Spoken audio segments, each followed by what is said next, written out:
Governor Walz and spoke to him as well. I want to reiterate first with all of you the facts of what happened today. At 10:25 a.m. Central Time, Immigration and Customs Enforcement were carrying out lawful operations here in Minneapolis. Because of the adverse weather that Minneapolis has seen in recent snow, one of the vehicles became stuck and ensnared in the snow. Law enforcement were attempting to push out this vehicle, and when a mob of agitators that were harassing them all day began blocking them in, shouting at them, and impeding law enforcement operations.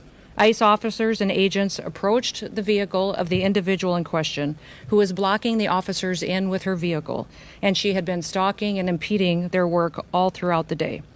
ICE agents repeatedly ordered her to get out of the car and to stop obstructing law enforcement, but she refused to obey their commands. She then proceeded to weaponize her vehicle, and she attempted to run a law enforcement officer over. This appears as an attempt to kill or to cause bodily harm to agents, an act of domestic terrorism. The ICE officer, fearing for his life and the other officers around him and the safety of the public, fired defensive shots.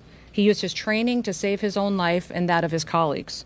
He was treated at a local hospital, has been released, and is now with family. I encourage the American people at this point in time to pray for him, but also to pray for the deceased's family and her loved ones. Today alone in this country, there have been 4 different domestic terrorist attacks on federal officers by the ramming of vehicles. 3 of them happened here in Minneapolis.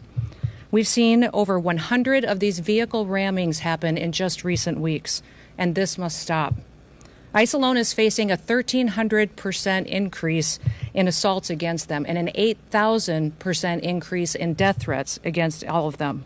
In fact, the very same officer who was attacked today had previously been dragged by an anti-ICE rioter who had rammed him with a car and drug him back in June. He sustained injuries at that time as well. And let me remind you why we're all here in this city today and why we've been here. In communities across this country and here in Minneapolis, we're just enforcing the laws that we have in this country. For years under President Biden, tens of millions of dangerous criminal illegal aliens, terrorists, and suspected terrorists were allowed to invade our country over our southern border. They were allowed to steal, to defraud, and to perpetuate violence against American citizens. Regardless of who your mayor or who your governor is, President Trump promised every single American that he would make America safe again.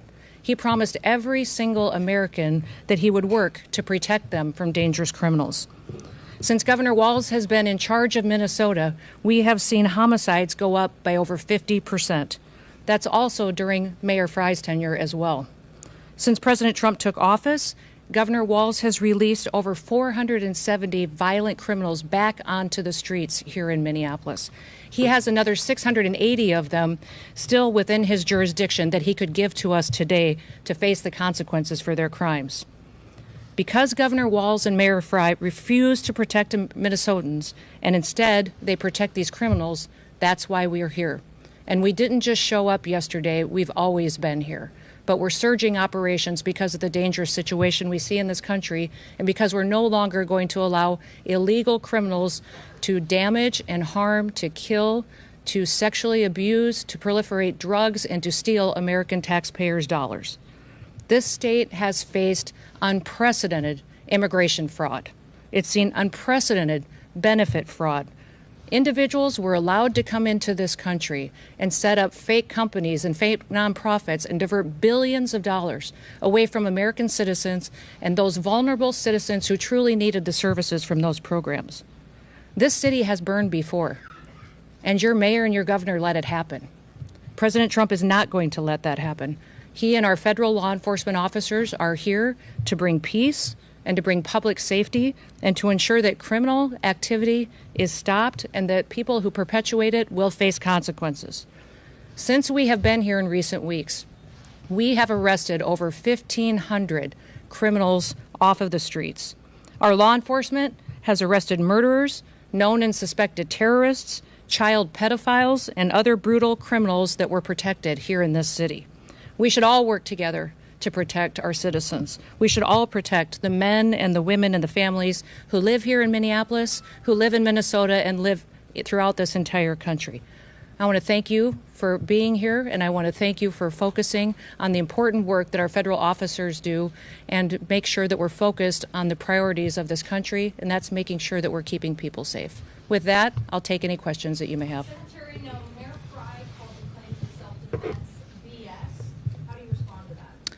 I say that he doesn't know what he's talking about. It's very clear that this individual was harassing and impeding law enforcement operations. Our officer followed his training, did exactly what he's been taught to do in that situation, and took actions to defend himself and defend his fellow law enforcement officers. Secretary, can you expand too on the agent's injuries? The president said that he's lucky to be alive. The officer was hit by the vehicle.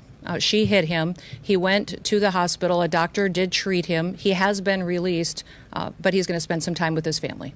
Can you clarify whether he was hit before or after the gunshot was fired? I can't, but the FBI will continue the investigation and release more facts when it's appropriate. Secretary Noem, has the agent been relieved of their duty, or can you give us any other? No, we're following the standard protocol procedures we do in situations like this. When there's an officer-involved shooting, we make sure that we get the facts and that we are getting the statements from everybody involved and make sure that investigators are handling the decisions. Is this agent on? ICE operations paused because of what happened today. No, we're still out on the streets doing our work to get dangerous criminals off of the streets of Minneapolis. Can you tell us whether there's? Into your conversation with the governor. You know, Tim and I have known each other for years. We served in Congress together. We both ran for governor the same year and have served as governor at the same times.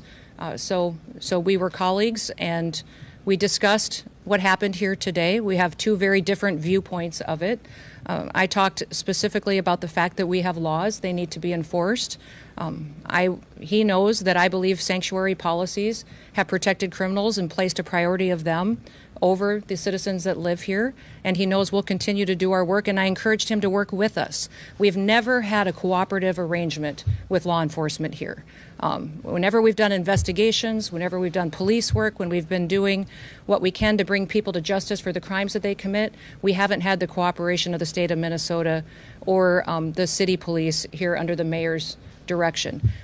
If you talk to any of these federal law enforcement officers, they'll say that when they call for backup in a situation, that it's hit and miss.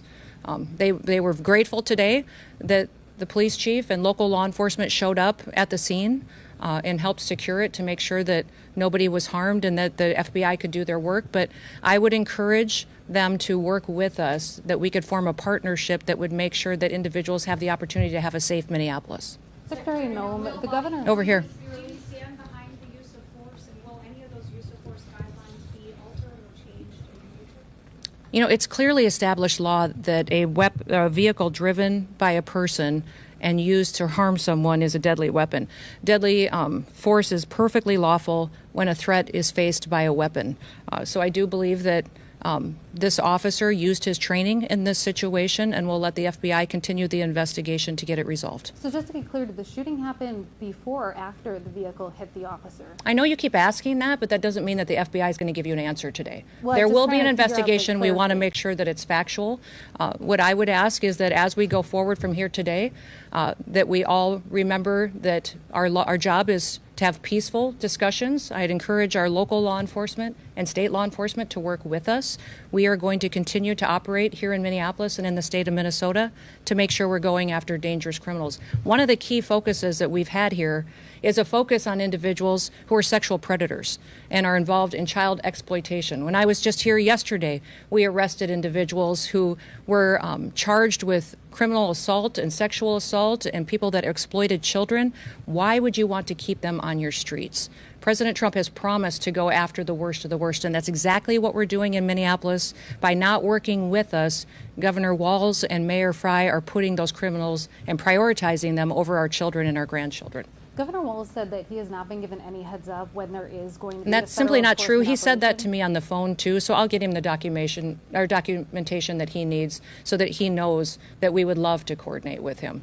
He doesn't give us access to any information on criminals, let us know who he's detained, doesn't honor our detainers, and has individuals and criminals in his jurisdiction that he won't turn over us today, too.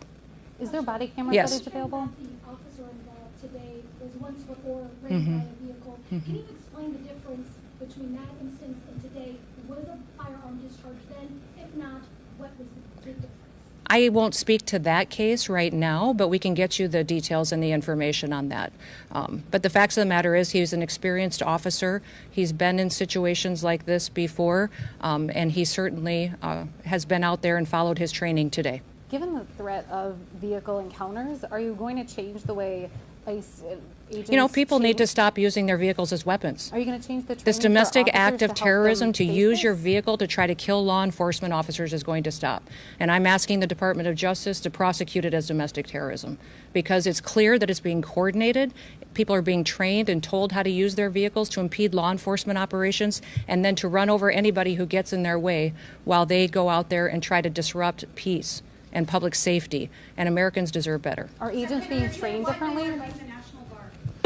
Going the National That hasn't been a part of the discussion. I know Governor Walz mentioned some of that earlier in his press conference, but we've got law enforcement officers here that will continue to work, and we're hopeful that the public recognizes that the work that we do every day makes America safe again. Can you give insight With that, into the operation that was happening at 34th and Portland? we had law enforcement officers that were out there doing an enforcement action, and a vehicle got stuck in the snow, and so they had called for other people to come and help them get that vehicle out. Those officers were trying to free the vehicle when the harassment started, when the protesters were out there impeding their vehicles and preventing them from leaving the scene. Was it at a particular home or business in that intersection? I won't speak to that.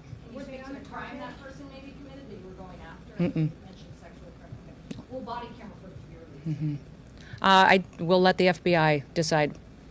Were they on target today when they were in that neighborhood? They were returning back to headquarters, I believe, to start a new operation, had just completed one. Well, thank you. What's that? I was one of the vehicles that ICE officers were using. But remember, when we operate in a task force model. So we have other federal agencies that work with us, and we're very grateful for that. We have CBP officers, the FBI, DEA, ATF, all of those all work with us every day in a task force model, and we appreciate it. We'd love to have the state police, and we'd also love to have the Minneapolis police chief and his team be alongside of us while we're out there doing those enforcement operations. Were the agents there wearing That will body get cameras? you that were more on today? information as it is revealed, but thank you and everybody. Let's work together to make sure that we can continue to help the city be safer, get more criminals off the streets, and ensure that our public has the opportunity to pursue the American dream in a city they can be proud of. Thank you.